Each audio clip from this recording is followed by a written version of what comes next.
So, hello everyone. Welcome to the Flint Doc Talks. I am Dr. Aisha Harris. I'm a family doctor here at my clinic, Harris Family Health. And the Flint Doc Talks is a monthly series that I'm doing to help spread more information regarding things impacting our health through people in our community that we see every day. And so I would like to thank Ms. Jessyca Mathews for being our guest for today's episode.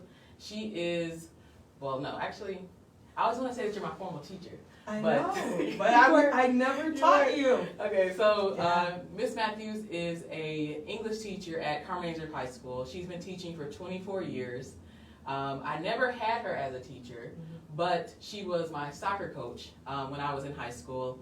And like many people who have had Ms. Mathews as a teacher or person in their school, she kind of adopts a lot of students, whether or not they are her formal students in her classroom.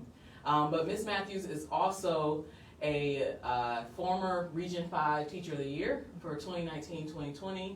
She's done a lot of community work here locally as well as nationally for our education system. And so we'll be talking a lot about her experience today. But I do want to, again, thank you for coming, and you can add anything else you want to your No, you intro. covered it well. I have all kinds of soccer stories about Dr. Harris, right? And yeah, I feel like I've known you forever, and your brother, It's been you know. It's a long time. Yeah, it's been a long time. So no, you covered it wonderfully. Thank you for letting me come in. No, thank you. I know we talked earlier about a lot of things, and so I have some more kind of formal questions, but I'll also add on to the different things that you're saying. But I want to start off with just your why as far as your career in education. That is always the number one question asked to teachers is why do you teach? I always tell people I wish I had some like inspirational story from having a former teacher, and I did have some great teachers. Like shout out to Miss Sovey, shout out to Mr. Gogas, love them too so much. But I became a teacher because I didn't have a teacher that looked like me, and so I went through Carmen with 2. Went to Dye Elementary, and there were people of color within the system, very, very small amount, right? But I never had anybody, like day after day that I could see in education that I was like, you know, that is my teacher and they look like me. I didn't have that, and it always was something that bothered me. I'm like, why don't we, you know, have more black teachers? Like, think about it, even when you went to Carmen. Oh, I remember my first black teacher was Mr. Domprey. Right, 10th grade. right. And so for y'all, it was like Domprey, me, Turner. and I was going to say, and of course, the magnificent Mr. Turner. Like, that was it. And so I was just like, you know, I did not want to be a teacher at first. That was not, even though my dad knew I was going to be a teacher, he knew when I was in 5th grade. Wow. Yeah, he told me, he's like, you're going to be a teacher? I'm like, no. And then high school, I was a basketball referee. And it came up again, and I heard it from other people. I'm like, no, like, you know, long hours, short pay. But in going to U of M Flint, sophomore year, that was when I was like, ooh, like maybe I'm supposed to be this teacher. And I started to think about how people didn't look like me in education. And I was like, I probably need to take these steps, and started to look into it. And then by the end of year 2, I was like, I'm gonna be a teacher. And then I said I was gonna be a high school teacher, which my parents at first were like, really? You know? Yeah, and so I was like, yeah, this is what I'm supposed to do. And so I went from there. Yeah. No, I definitely understand that. I mean, in medicine, there's not a lot of diversity. Right. I mean, and you know that my first trek was in engineering, which is also not a lot of diversity. But I technically didn't have my first black doctor until I was in medical school. So I already decided to go to medical school, but as far as representation, like, it didn't happen until that point. And I can only imagine how many more people would go into different fields if we obviously had more representation. But that is an ongoing problem in a lot of different sectors. But I can see how that was kind of a motivating factor for you. So with that, I know that's kind of how you got in. And now you've been around for a while. You don't look it. Thank you. But you've been around for a while. And you've seen how education has changed. Like, from when you were beginning to your current year with the high school students. I want you to kind of talk about your perspective over the last 20 years of being a teacher in general, being a high school teacher, knowing kind of how our society has shifted and how that has played into why you're staying still, but also what you know is kind of developing in the future for education. I think it was easier when I was, first couple of years were easier. I made a lot of mistakes though, I will say that. I always say to kids that had like the first 5 years, like, I'm sorry. Now that I think back and I'm wiser, I know that I made a lot of mistakes because I didn't know what I was doing. I was a kid too, right? I think that when I first started, it was easy because I was just a teacher, right, and a coach, right? But as you know, well, here's the interesting fact. I actually started coaching at CA before teaching, and so in my student teaching, I was at the middle school with Sully, who I still talk to off and on. He was the freshman soccer coach, and he asked me to come to a practice. I did. He introduced me as assistant coach without asking me. And so that is how I got into coaching, is because of him, and that was when I was here at U of M Flint. And so the first couple of years of teaching, like I already had the coaching started, right? I was learning how to become a teacher. I was just a teacher, like I was teaching content, putting out little fires here and there, but nothing major, right? As it progressed, more roles were put on me. So I started to realize I had to be a therapist. I had to be a disciplinarian. I had to be a nurse. Like the roles just kept coming, and they got more and more hard to do with just teaching. And it was just accepted, like that's what teachers are supposed to do. And so it went that way for a while and just kept piling up, but the pandemic is what really changed the game. With the pandemic, I had to do those roles at home. So imagine getting a phone call, and this happened, I got a phone call at 2 a.m, because I had to communicate with the kids some way, so I had an app, I don't remember if I had a Google number or something, but I had something for kids to reach out. Girl reaching out to me telling me her mom died. Wow. Her mom worked at Hurley. So I'm supposed to find a new way to teach, which no one had any idea how to do. Still do the therapy things for kids. Find grace in the moment for everyone. Hear from not only kids, but hearing from parents that weren't okay. Like there was one time I was having a meeting and mom was there, and I asked her, I was like, are you okay? And she broke down because I could feel like she was not all right, and she just wanted her son to graduate, right? And so you have to play all these different roles at the same time. Pandemic changes everything. Even when we go back to school, it's like this constant fear of getting sick, but it's also this constant stress that no one seems to notice. And it's you doing all these things. And so education has changed tremendously. And me, looking back now that I'm at year 24, there's a lot to carry. I honestly don't know how I carried it for this long. I'm hoping I can carry it for the next, 5 to 6 years to lead me into, whatever new phase of life it may be. But education has changed dramatically. It's really hard to watch what's happening to educators right now. Yeah, no, I can only imagine. I mean, obviously, I've been out of high school for a little bit. A while. A little bit. But I've been out of education for some time, like between medical school and undergrad, and even training. I wasn't really in like a classroom type setting, so the idea of the education system developing and shifting, and then COVID hitting, and all that kind of long-term impact when school is already a challenge. Like people are already just trying to learn new stuff that they didn't plan on learning, Mhm. but it's part of the curriculum, the requirements, and things like that. Yeah. And so you described carrying burden stuff as a teacher. Can you go into kind of that dynamic on top of what you've seen with the students? Because you see our children in our society so often, sometimes more than their parents and guardians.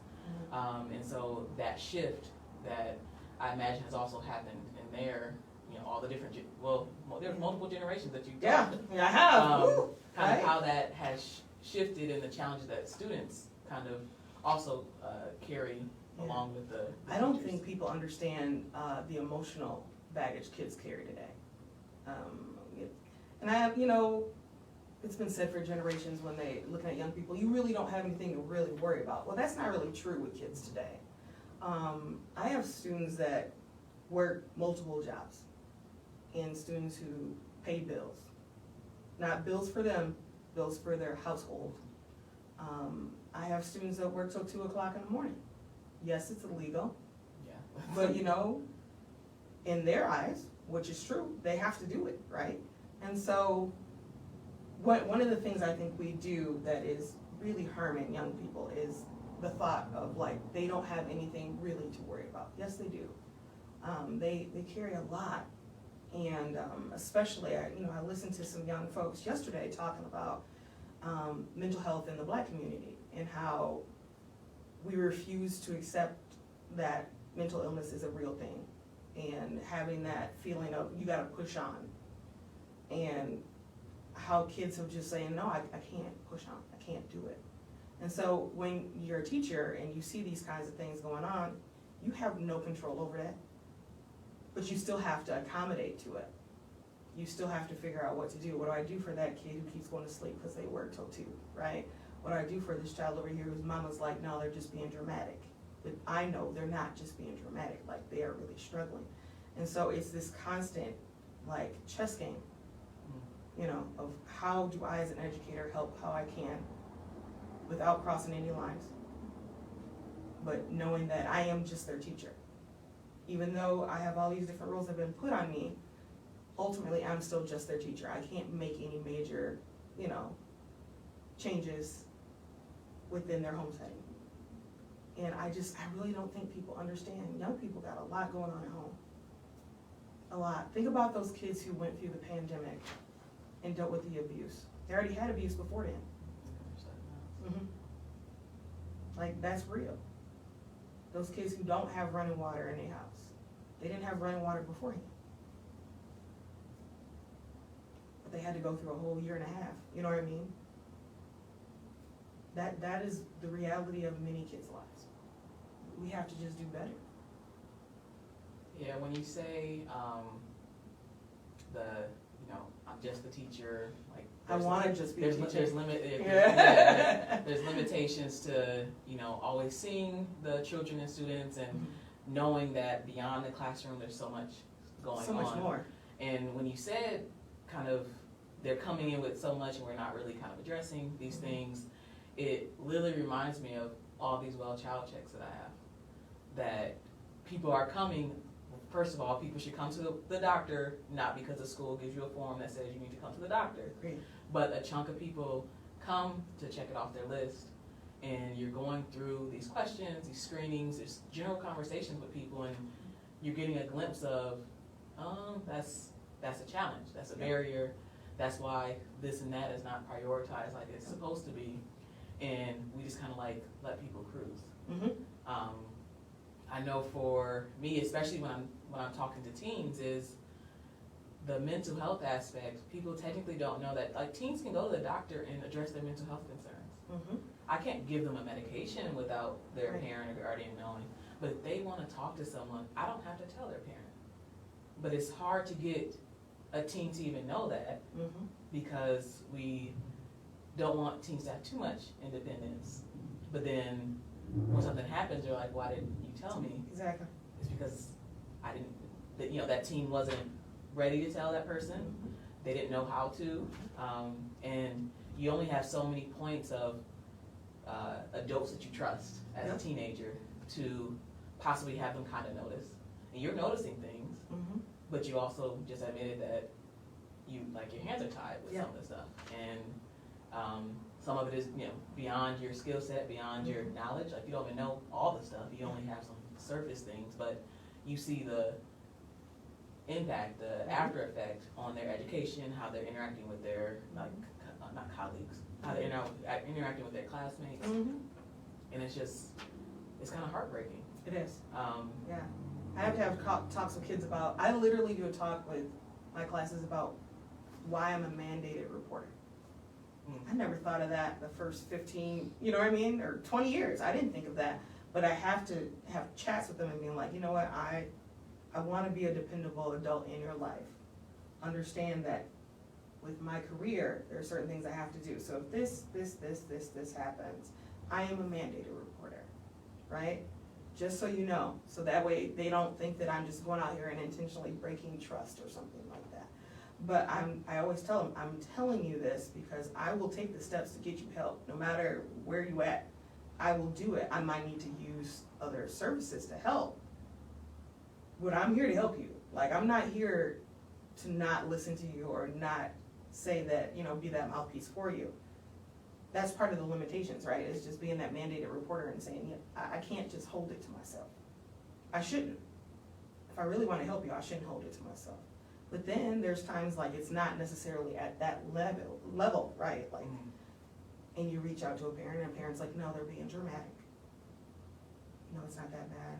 You know what I mean? Is there a way to maybe talk and get their hours cut? No, they pay this, and this. Who am I to say, can they stop working when they're paying the light bill? Yeah. That's not Like, if it was an option, then their parents would. They would do it, right. But they don't have that option. And it's like, that's what I'm saying, these young people, they're in more of a struggle than many of us experienced at their age. Yeah, definitely.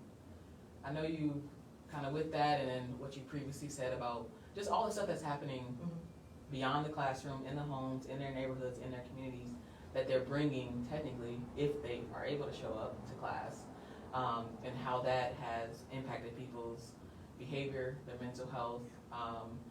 Can you speak on that a little bit more? Because one of the things that I find really challenging is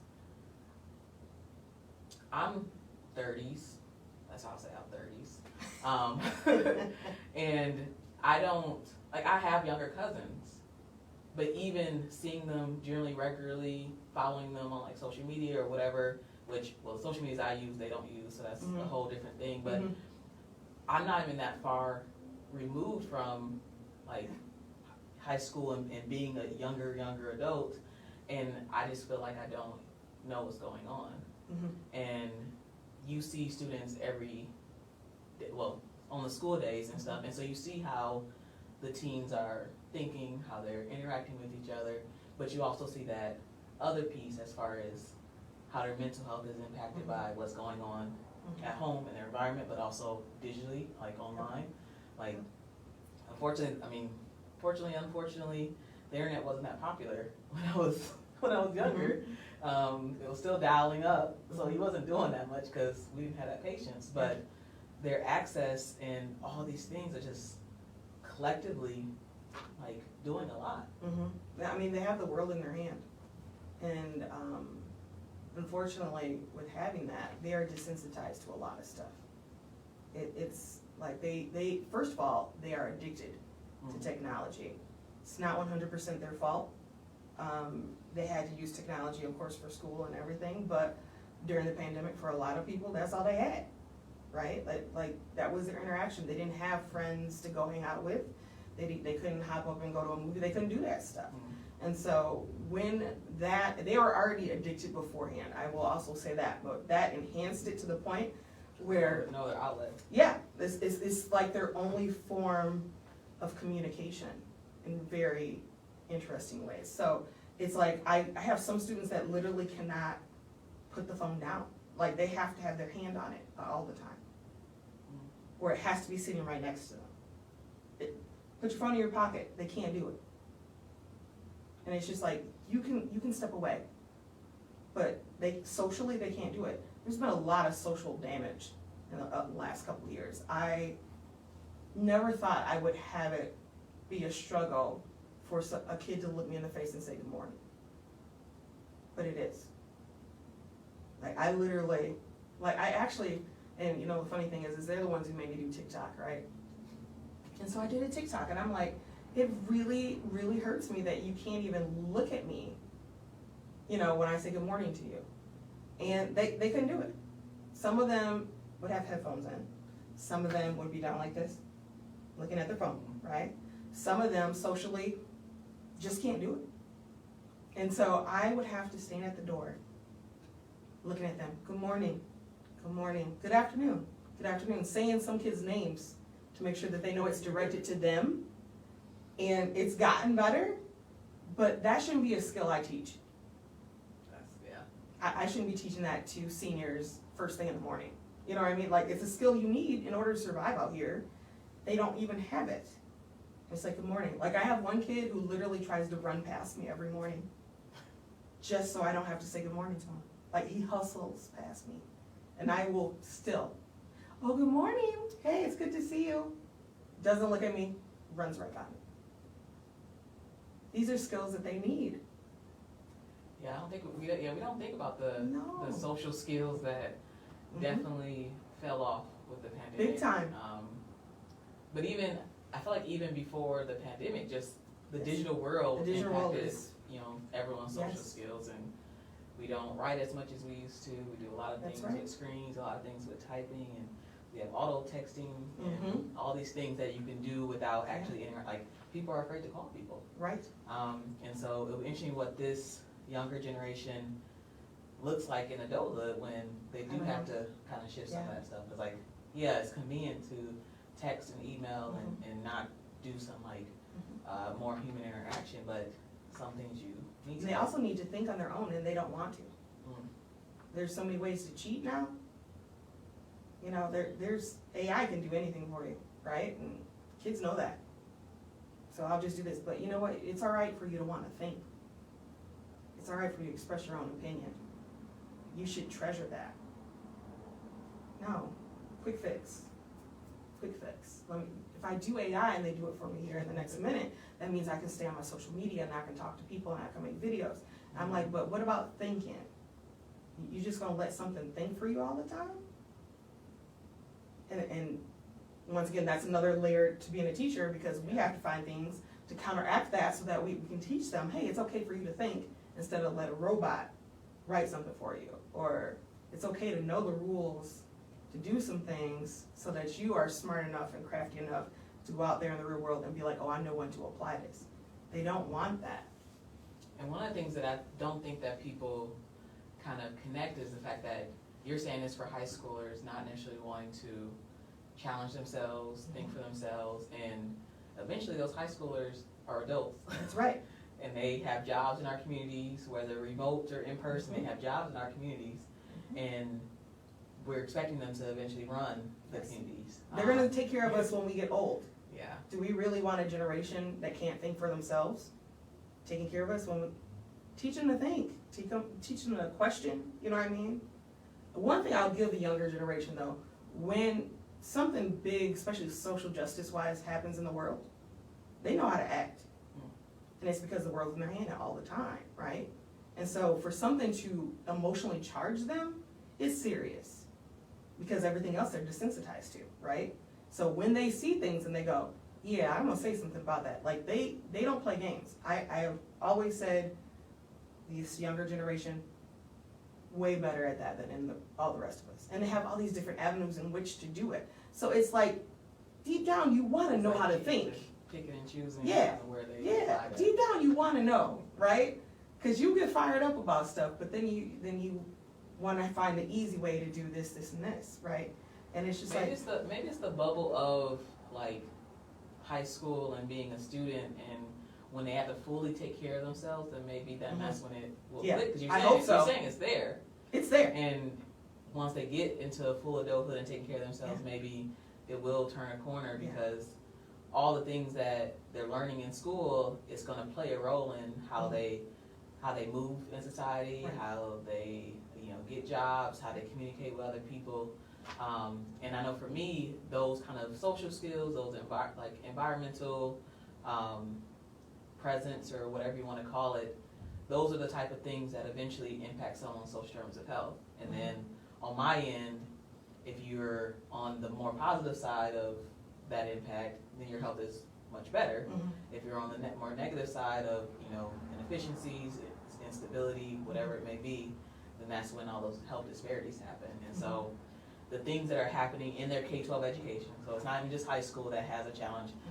Elementary and middle school definitely have their own challenges too. But and I hear colleges too. All of that is collective. I hear it a lot from like middle colleges, those professors. Well, because the students that have whatever challenge in K-12 are now, if they choose to, go into college, and they still have those challenges. But now it's in a different setting. And so it's not necessarily solved, it's just relocated. Yeah, I was going to say it's just a shift. It's the constant shifting of putting kids in different spots. And you're like, but they didn't learn this. You know what I mean? But it's only a certain amount of things I can do in a very short amount of time. That's the hard part about being like a teacher of seniors, is because you feel like you're supposed to do everything that was not taught to them. And you can't. Like, you have to kind of check yourself and go, I can't do that. Can you talk about the kind of push through passing of students? Because you're talking about how you're at the end of it, because you have mostly seniors, but everything that happened in their K-12 education is showing up their senior year, and you're like, I can't correct this, I can't fill this gap. And I know from the 20 plus years that you've taught that you've seen how the gaps have shifted, how people, sometimes you're able to close them. Like, we're not saying that it's impossible, some of them you can close. But I know there's been things that have happened that have made those gaps way too large. Right.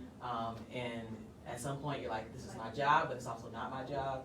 And that's where the community, the system, is supposed to also have helped in this process. It should have, but the problem is it doesn't. And we had talked earlier, like I told you, that education was never designed for Black and brown children, right? And so You push your way into you push your way in. Like, that's what you do when you're a Black and brown kid. There's all these different things that are structurally designed that weren't for you anyway, right? And so what essentially happens is, good enough syndrome, right? Push through. And then they hit like 12th grade year, and then all of a sudden it matters, right? That's why most people, if you did not know this, and most people don't know this, most people don't want to teach seniors. Really? Yes, people who have like secondary degrees, they don't want seniors. It's the hardest grade to teach at the secondary level because accountability matters.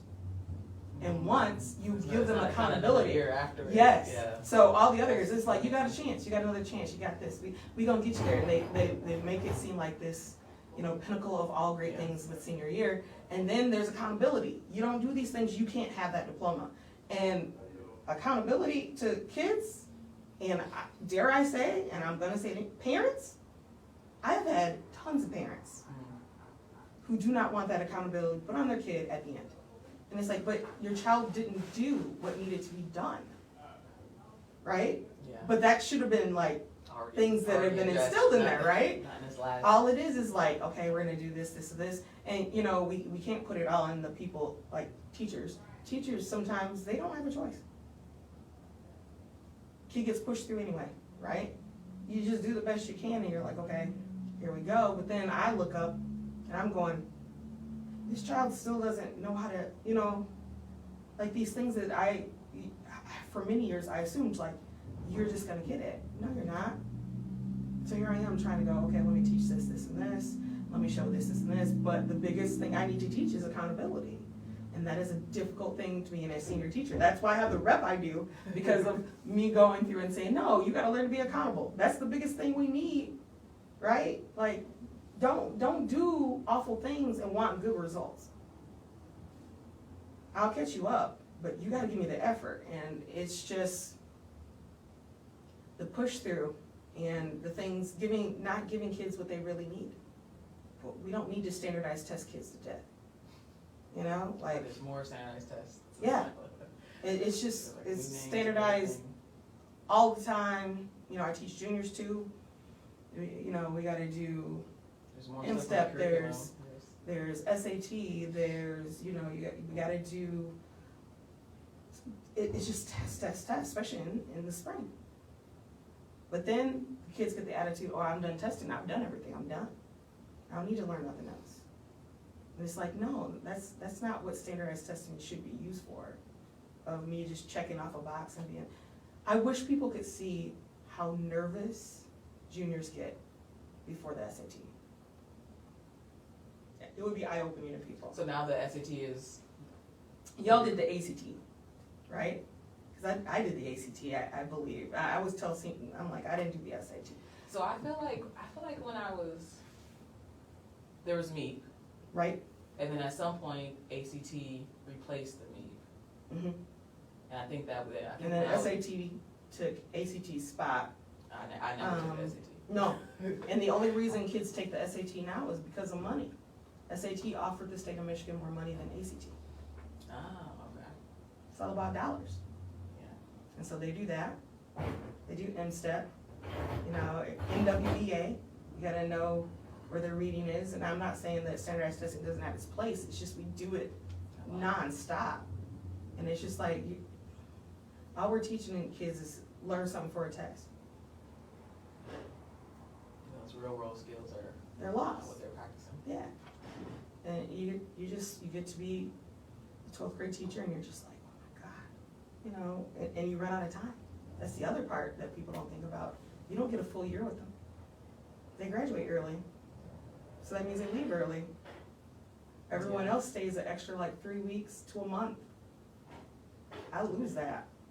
I don't get a full like marking period with them at the end. I get like 3 weeks with them and I'm like, all right guys. They got the senioritis. Yeah, I was gonna say they're already starting that nonsense with the senioritis, and I love seniors though, but that's because I'm equipped for them.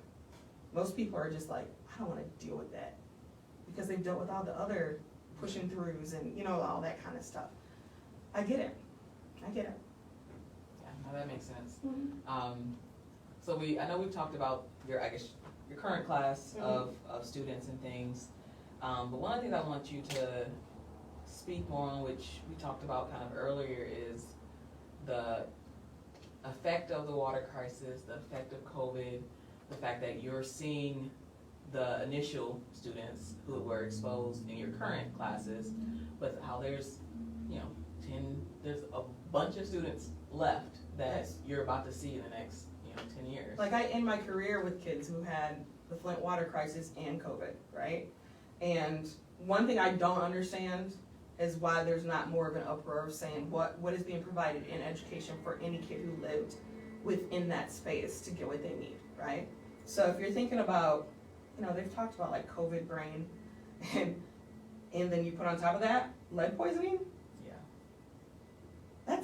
There should be something provided for kids who have been affected by both, of course. We've all been affected by COVID, but it's one of those things of like, it's so many layers of things that have happened to kids in this area that we just let go.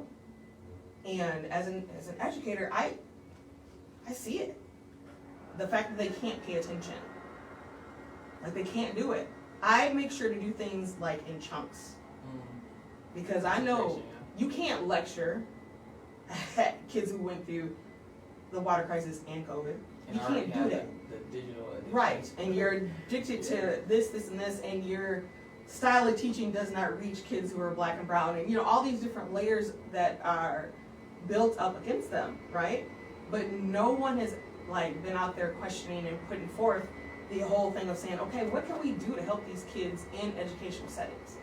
What should we do? I feel like I keep seeing, which is not necessarily just with the education system, but in Flint, we have a habit of researching, giving information and researching, and getting money to research. But the next step, as far as, we don't need to apply, we don't need to learn more. We know what the problems are. We know what the impact is. I see the impact of COVID and the water crisis when I see adults and children. Right. And it's difficult to say this is because of this, but where the resources to actually address it and help them, not just say like, we can do testing again, or Yes. we can say that you have this and that problem. Well, this and that problem isn't helpful to know if they don't know where they can go to get help. Right. If they don't know where they can go get help now and in the future, because yeah, you have a learning disorder right now, but what does that mean when you are starting to get a job? Yeah. What does that mean when you're starting a family, when you're starting advocating the health world? Like health literacy is a whole another kind of problem that everyone has, no matter what their education level is, but it makes it even more difficult when you aren't able to read, when you aren't able to concentrate, when you aren't able to navigate the world. Yeah. So then on my end, people are avoiding addressing stuff, not because they necessarily don't know about it, but they have all these other things they're trying to, like, just basic living they're trying to focus on. Yep.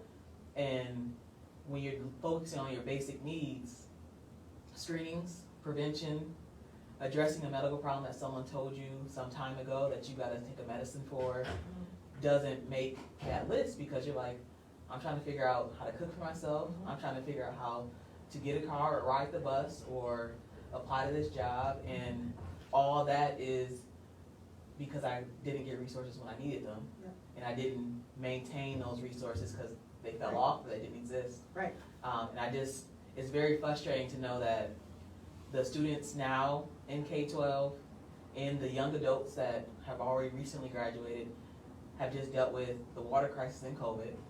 Yep. And then we're expecting them to They just thrive and be awesome, and nothing just go out there and happens. do. It's just perfect, and it's not gonna be like It's that. not gonna happen. And we already have a bunch of problems. Mm-hmm. Like, we always talk about all these problems in the city, and Flint has so many awesome things, but people on the outside see all the messy things. Yes. And all the disparities and gaps and stuff like that, and we can't be in the recovery phase if we keep talking about all these things that happened in the past but we don't have a solution for. Right. Like, people just keep wanting to talk about the bad stuff, Right.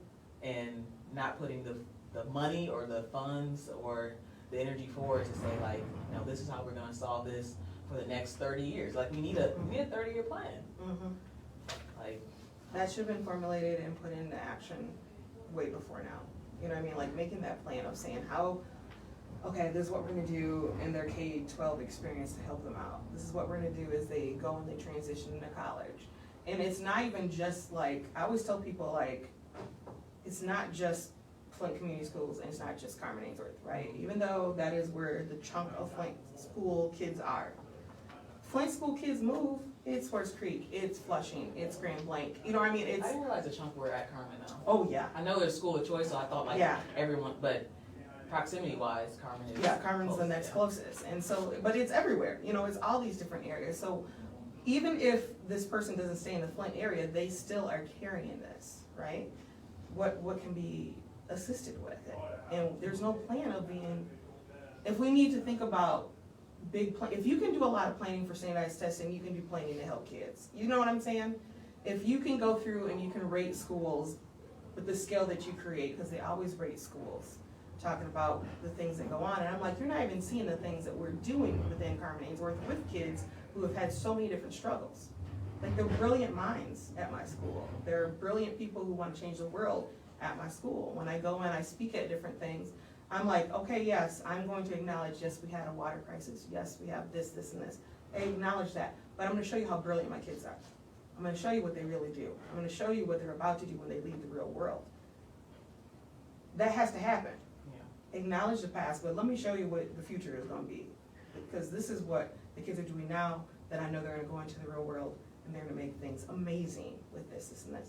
But they need the assistance in some areas. And that's not happening. And I'm like, kids are sick of obstacles. Yeah. And I don't blame them. Okay, you don't want to dwell on the past mishaps, the past kind of barriers, past obstacles.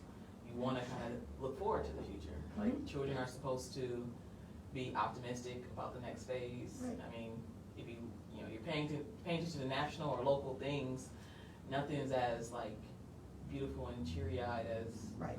we want I it always to tell be, people, like, you but- can't ask them to go and paint this pretty picture if you don't give them the brush to paint. You know what I mean? All that kind of stuff. If you just say, go make a beautiful picture. Like that's not realistic. Why would you ask them to do that? What tools are you given for them to go and make something beautiful? If you're not doing it, then you're not helping this generation. I always tell them, like, especially with seniors, you know, the word they always hear is, what are you gonna do after you leave here, right? We're gonna go to school, all that kind of stuff. I was like, y'all, it's the first talk I give them. I'm like, y'all getting those talks? And they're like, yeah. I was like, they're asking you the wrong questions. The question you should be asking yourself, and everyone else should be asking you, is how are you gonna make the world a better place? Because that's your job. When you leave here, that's really your job. Maybe with the school you choose, you do that. Maybe with the career you choose, you're doing that. All those things matter, but making the world a better place is what your job is. Even if you don't go to college, even if you go start a family, right? If you go into the trades, you need to make the world a more beautiful place. Yeah. That's your job. Like, don't let them make you think that's really, the college defines you. College does not define you. We gotta stop saying that to kids. There's plenty of kids, they're not going to college. But I tell them they need to go get certification in something now. Go get that money, you know what I mean? If you're a trade school kid, you're still making the world a beautiful place. So how are you gonna do that? And they're all like, oh shoot, you know what I mean? Like, that's the stuff we should be saying. But then, if we're gonna ask them to make it beautiful, what tools are we giving for them to do it? Because you can't just look at them and be like, y'all, go on. You know what I mean? Yeah, Y'all figure it out, go on, do it. Know what's out there. Like, Yeah, it's just like, yeah, figure it out. It's like, no. Young people need some guidance. And they need the tools in order to do what's right. That's our job. And we're not doing our job. That's what I see. Yeah, I think it gets difficult to shift into that, like, make the world a better place mindset when people are, you know, dealing with their day-to-day. Yeah. Which kind of goes beyond just talking about students, but, you know, their families, their neighborhoods, their communities. And we have a constant challenge to, like, uplift everyone because, like, happy communities are great communities. But when you're constantly in the struggle bus, it's like... I say sometimes we don't give enough credit to things that are beautiful, though. So, you know, I will tell them, your mama going and working hard and then making dinner for you, even though that's beautiful. That's a beautiful thing that you have. And knowing that you got that caregiver to make your world beautiful, right? The fact that your mama is out here doing this and that, the fact that your uncle will come up here and bring you McDonald's even though you don't really need it, right? Like, you don't need McDonald's, there's food here, but your uncle is going to come up here and tell you to have a good day. That's a beautiful thing to do, right? And so that's why I say to them that definition of beautiful is not necessarily those things that we put such heavy emphasis on, right? I was like, did you make someone happy today? That's beautiful if you do that. Yeah, you know, spreading kindness. Yeah, learning to be a good human. That's beautiful. Thank you for adding that beauty into the world because it's so dark, especially for them. It's so dark out there. Like, they don't see the beautiful colors that are out there that surround them. No, it might not be the same as somebody, you know, in a richer area, but there's still beauty there. And respect that. That's the other thing. You gotta respect it. Respect your caregiver for doing that. Respect your grandma and grandfather for taking you in when all the ugliness was around you with your parents that couldn't do the job. Like, your grandparents taking you in, loving on you, coming to, you know, like, report card pickup and conferences that they think is just awful. I meet more grandparents at that. That's beautiful. Yeah, the village aspect is amazing. It's just like, what village things are we doing? We fall short in that area. The village isn't what it needs to be. Yeah. I think in that same context, a lot of people are looking at other people's lives, which you had kind of mentioned, and you kind of envy it and wish, you know, that was That's yours. what I wish it and was. that doesn't necessarily mean that it's greater over there. Financial-wise, relationship-wise, you know, living in a warmer climate, whatever it may be, you just never know what someone's actually going through, which kind of goes with what we were talking about earlier. Like, people show up and they show up with whatever they got, whatever mentality, clothes on their back, whatever is happening, they show up, but you have no idea what they went through to show up. That's right. What they avoided, what they struggled through, who they had to, you know, say hi to or say bye to. Like, you just never know. because some people are really good at wearing masks. Very good. And I feel like with a lot of things that are happening, people are finding they have to wear more and more masks, which really is unfortunate when you think of children. Yep. And them becoming more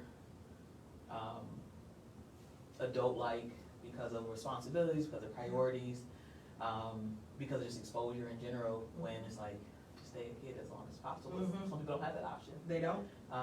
And I know you've seen, I mean, you have like 150 students, 200 students a day, Yeah. just like in all the different Yeah. classrooms. Like you see all these students, you see all the ones that are like passing by. I was gonna say, and that isn't, you see like 140, 150 in Yeah. your room, but that doesn't include the kids you see in the hallway. Yeah, all the, You know, the ones you just kind of run across, like you said, the ones you just adopt, because even though they're not in your class, they're still your kids. yeah. It's And I mean, you school's just- a community. Like yeah. you're gonna recognize people, you're gonna talk to people. Yes. I'm always impressed when teachers remember people. It gets, you know what, it gets harder as you get older. It's, you know, and the other thing is that's another thing COVID messed up for me. I could remember names like that. Seeing people on screens. And yeah, there's like this void in all of a sudden, because I didn't see their faces, because I taught to black boxes, right? And then it just makes it so much harder for me to remember names now. As they leave me, as soon as they leave, I'm like, shoot, what is that kid's name again? What is this? And I'm like sitting up there feeling bad because I can't think of the kid's name right away. Yeah, all of my patients that I had during COVID were all wearing like masks. So, like some of them I'll recognize their like eyes and stuff, but it's like the whole time. Yeah. You just I don't know. That was a solid 2 years of not knowing. Like I know people's faces. names, and if I see them enough, I would know their voice. Yeah. But I'm like I have no idea what you No, look like. 2 years of now I'm awful. I don't know. Is it like the kids are in front of me now, and I mean I know all my kids is in front of me right now, but as soon as you leave, it starts to fade, and and part of it is this 24 years worth of kids up here. You know what I mean? And you saw them when they were teens. And yeah. I mean, when I recognize most of my classmates when I see them out, but I never forget a face. it's only my classmates. I can't remember anybody else. Names struggle sometimes. Face, even if they get old, like even if they're in their 30s. Actually, my very first group of kids, they're 40 now, because I wasn't that much older than them, right? I still know their faces. I don't forget anybody's face. Like I'll look and be like, "See a kid," automatically. And they're like, "How do you remember that stuff?" I don't know. It's a weird gift teachers are given. Yeah. Yeah, we're weirdos like that. So I know we only have a few more minutes. So one of the things that I want to talk about, to end on a lighter, happier, more optimistic note, we talked about the challenges students have, teachers have, parents have, and I want you to speak on like what's your vision of the future of education. So you're going to eventually retire. That's right. People are going to ideally replace you as far as the teacher cycle and stuff. But what would be your vision for teachers and kind of the education experience of students? If I am hoping for the future to be brighter, I think that education needs to switch to a focus of liberation. How can we allow every kid be who they truly are? And so that means, how do we uplift their talents? How do we not do punitive things for them not having that talent? How are we making sure each kid feels comfortable and loved at school? Liberation is the only way. And so, with liberation, yeah, I mean, it's just truth. Like liberation, that leads to freedom, and freedom's the only way. Like, how can we allow liberation to happen to all the working parts? Can't be just kids. It's got to be the teachers. It's got to be admin. It's got to be parents, right? How can there be a collective way of doing liberation within education for the whole, not looking at the small pieces? So, I hope that there are teachers that come in with fresh ideas. As much as we praise veteran teachers, and we should, don't get me wrong, we should. You're awesome. You stay in the game, you deserve to be praised, right? Newer teachers have such amazing ideas. That's why I love being around new teachers. Like, I love being around interns because they come up with stuff where I'm like, you know what, that's a dope idea. Like, why didn't I think of that, right? And I'm like writing things down. I want to learn. Like, teachers should be constant learners. I want to learn from the younger people, and they have ideas for liberation. Will we give them the opportunities to do it? That's the key part. And so that's what I hope to see, is not having these structures and these barriers, that get in the way for pure joy, pure creativity, because we tend to forget older kids need creativity too. It tends to vanish after elementary school, and just allowing people to be who they really are. Yeah, no, that's definitely a good point. Now I'm not gonna go into it, but even with the liberation aspect, and I won't linger on it, but you think about the freedom that pre-K and kindergartners have. Like, I asked my niece and nephew what they do in school, and they just say play. Play. I'm like, I know you're learning something, but it's play. Yeah. And I just think about little people just running around the entire day and just like being creative, learning stuff, and it's seeping in, repetitions, seeping in, and doing all these different styles, because they also don't have the greatest attention. But then when you get to high school, it's gone. Yeah, bell rings, sit down. Like some teachers have more creative skills than others, but also there's the pressure of the curriculum that is constantly looming over you. And so that word liberation that's real. That's heavy, but it's true. Very, like every piece, from what's going on into the classroom to what's going on in the school district to what's going on with the school board on the statewide, national-wide, like all these people are making decisions, and eventually it all trickles down to what the student is experiencing and how they we don't want them to just get through. We want them to, have a journey when they're doing this education process, because that is the foundation for everything else. And I know, sometimes people, when I talk about different stuff, they think that all these different sectors are like miscellaneous as far as me being generally aware of different stuff. But as a primary care doctor, I'm like, everything that's happening to my patients is happening way before they get to me. I was going to say, it's before it even comes to you. So it's just like, the more we can do to like discuss these challenges, whether it's, when they're younger or when they're older, it plays an important role. Like, I want our community to be healthier. Yes. And so I really appreciate you coming on Flint Doc Talks just to speak on it, because I think when you're out of school, you don't think about what's happening in school. Like, even earlier, I'm like, oh, it's winter break. Like, I haven't had a winter break in a while, so I don't even think about it. Like, I'm taking some days with the holidays, but I'm like, it's not 2-3 weeks. Right. But we're removed, and I don't have children in the school system, and my niece and nephews are extra young, so they're going to experience a whole different Flint Community Schools journey than what's happening right now. Luckily, they weren't part of the water crisis, but there's still a chunk of students who are, and I just feel that impact. But yeah, the liberation aspect, and I know in the health system we also could use some liberation. There's a lot of great ideas, great people out there, but the people who are making the decisions aren't necessarily wanting those innovative ideas to flourish, or they're like, oh, we'll listen to you, but are they actually applying it? Oh yeah, you can come and do that at this conference, or what of your classroom setup is something that should be reiterated. I know you got it from somewhere and you kind of honed in on the different kind of options and techniques, but that's a piece of that liberation aspect that you're trying to meet everyone where they're at, so that way you can kind of educate them in the best way possible. Yep, and you should develop things around the kids you have, not by the curriculum you have. And so in making that environment, I spend 2 weeks just getting to know them and saying, this is why the room looks the way it does, and this is the way I would like to support you.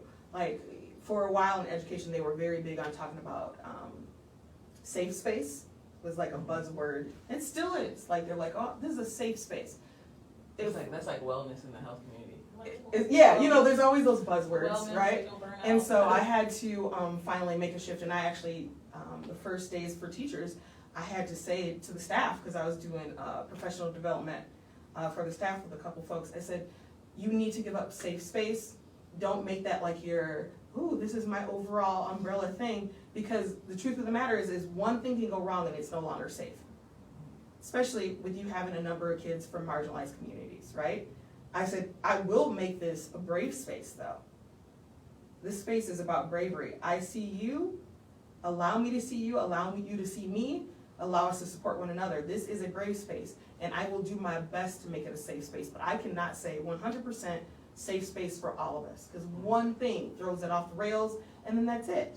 And if something makes you unsafe, we need to correct it, right? But brave space is being able to speak up and say, hey, this makes me uncomfortable. Hey, this is what's happening in another part of the world that affects me. Hey, can I tell y'all about this, right? Mm-hmm. That's the key. Being brave enough, like my kids who are from, the area of Gaza, right? For them to be brave enough to say, Ms. Mathews, this is what I'd like to write about. Can I do that? Yes, I should be able to say, yes, you should do that. Instead of saying, no, we gotta read this, no offense to Edgar Allan Poe, but we know we gotta read this, right? There's a space for some of those things, don't get me wrong, but there needs to be a space for kids to feel liberated and speaking and being who they are too. And so I have really concentrated the last 6-7 years about how can I make that brave space for kids? What do you need? Tell me what you need so I can do it. I need to be your ally, and I also need to be your accomplice. Does that mean I gotta get myself in trouble sometimes? Absolutely.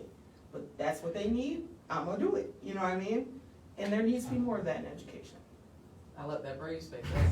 Brave space is the key, I'm telling you, that if you can make them strong enough to do Creating it. brave spaces in your life, but we also need liberation. Right. That's how we get it. We don't get liberation if you don't feel brave. Well, thank you for that. Thank you. I never experienced one, you were never my teacher, which I wish you were, but didn't happen. No, you were.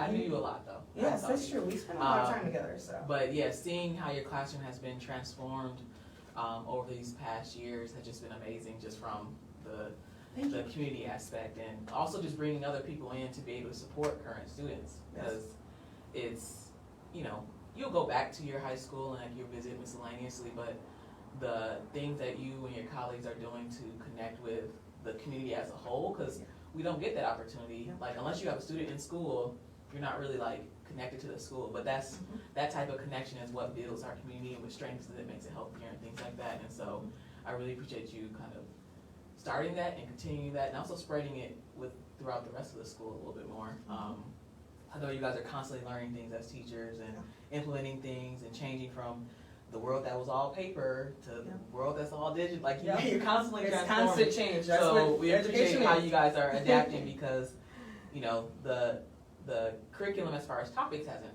changed. Like, the headers are pretty much the same. The content under is a little bit different, but it should be different. I was going to say that emphasis on should. I mean, you said Edgar Allan Poe. I was like, are we still learning that? Yes. I'm not, like I said, I'm not knocking Edgar Allan Poe. He has things but is that really going to connect with students that are going through some of the struggles they're doing right now? Like, you have to open up your horizons. In education, it's teaching the canonized texts. And there's a huge group of people who are like, these are the classics. They must learn the classics. Yeah. And I'm like, the classics to who, though? Yeah, there's newer classics now. Right. Like, what defines a classic? Does a classic have to be all the time Edgar Allan Poe, William Shakespeare, and dead white men, right? I mean, if we're going to keep it real, it's dead white men for the majority of what you're saying. What defines a classic other than dead white men? And is that really the definition you want to give to a school? Like, my school, like I said, I come from the global majority. They're brown and, black and brown children from all these marginalized groups. They're not reading that and saying, oh, I connect with the character. You know what I mean? It's not happening. So you have to be more innovative. Well, thank you for that. No problem. I appreciate you coming on, Ms. I appreciate you letting me come in. Yeah. I'm still going to watch and participate in everything that you've grown at Carmen and see kind of where you go afterwards. Yeah. But I appreciate you coming on Flint Doc Talks and spreading more information regarding education. Like I said, from the outside looking in, we don't really know. Yeah. We kind of see it in our children, our cousins, and things like that. But hearing your perspective was super valuable. I appreciate that. I appreciate you letting me come.